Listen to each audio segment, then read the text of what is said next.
Oke, kita langsung masuk ya. Em, Kali ini kita akan coba bedah bareng materi yang udah disiapkan nih, soal konsep keselamatan dalam kekristenan. Fokusnya dari kutipan dokumen, judulnya Menerima Yesus, Jalan Keselamatan, Baru Langkah Awal. Gitu ya.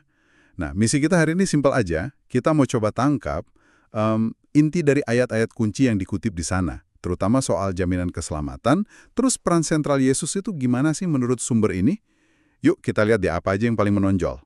Oke, yang pertama nih, yang langsung terasa kuat di sini itu gimana sumber ini menempatkan Yesus sebagai ya penjamin mutlak lah ya, keselamatan dan hidup kekal. Disebutkan ayat-ayat penting kayak Yohanes 3:16 tentang kasih Allah itu, terus Yohanes 5:24 yang menegaskan kalau percaya Yesus itu berarti udah lolos dari maut, dari penghukuman. Ditambah lagi Yohanes 10:28, Yesus bilang, dombanya gak akan hilang.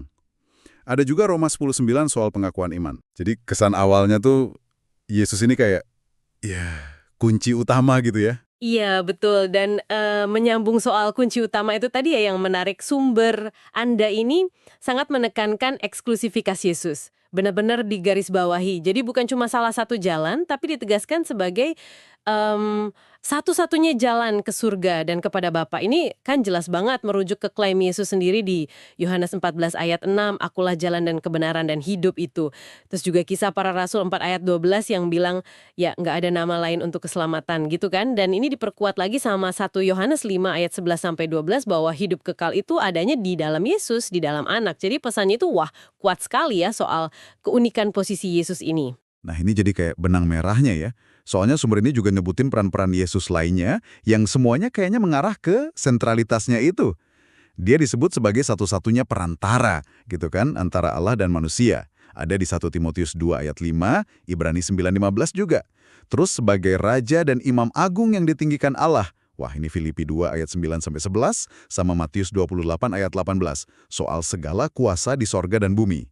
Bahkan digambarkan juga sebagai jembatan gitu ya buat orang berdosa lewat pertobatan. Ada di Markus 2:17, Lukas 15:7, 1 Yohanes 1:9. Terus ada lagi sebagai pintu dan gembala yang baik. Itu di Yohanes 10 ayat 9 dan 11. Rasanya semua peran ini saling nguatin posisi sentral Yesus tadi ya. Nah, iya betul. Dengan posisi Yesus yang sentral banget dan eksklusif ini, muncul pertanyaan penting nih yang juga diangkat sumber Anda.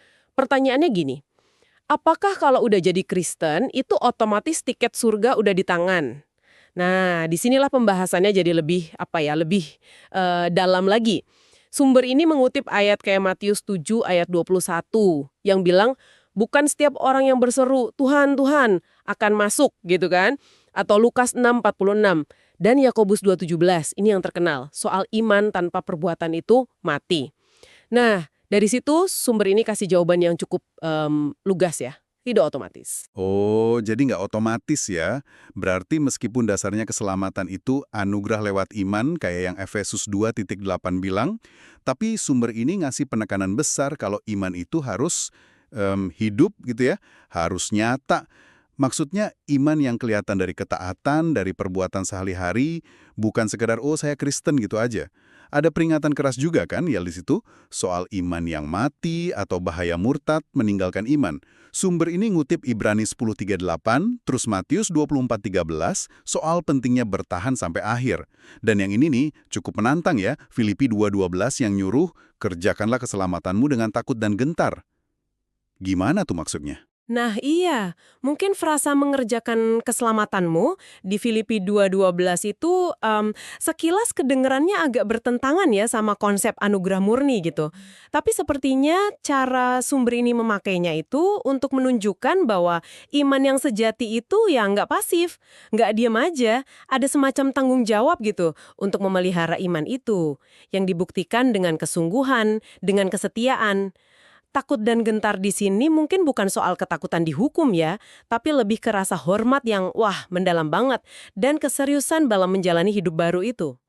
Ini diperkuat lagi sama peringatan keros di Ibrani 10:26 sama 2 Petrus 2:21 buat yang meninggalkan iman setelah tahu kebenaran. Jadi gambarannya itu kayak sebuah komitmen total gitu ya, bukan main-main. Oke, oke.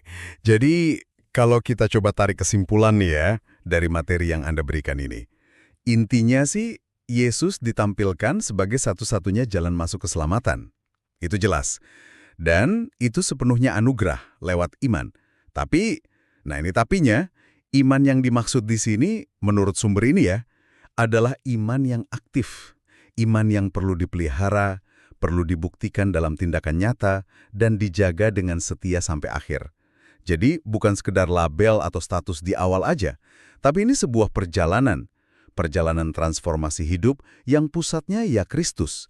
Kayak yang disinggung di Lukas 9:23 itu. Soal menyangkal diri, memikul salib setiap hari. Gitu ya kira-kira?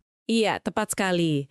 Nah, mungkin sebagai penutup nih ya, ada satu hal dari sumber ini yang menarik buat Anda, para pendengar, renungkan lebih jauh. Tadi kan kita sempat bahas Filipi 2 ayat 12. Kerjakanlah keselamatanmu dengan takut dan gentar. Nah, setelah kita ngobrolin ini semua, kira-kira apa ya makna praktis dari mengerjakan keselamatan itu dalam konteks hidup Anda sehari-hari, menurut pemahaman Anda pribadi setelah menyimak diskusi kita ini? Nah, itu bisa jadi bahan refleksi yang menarik kayaknya.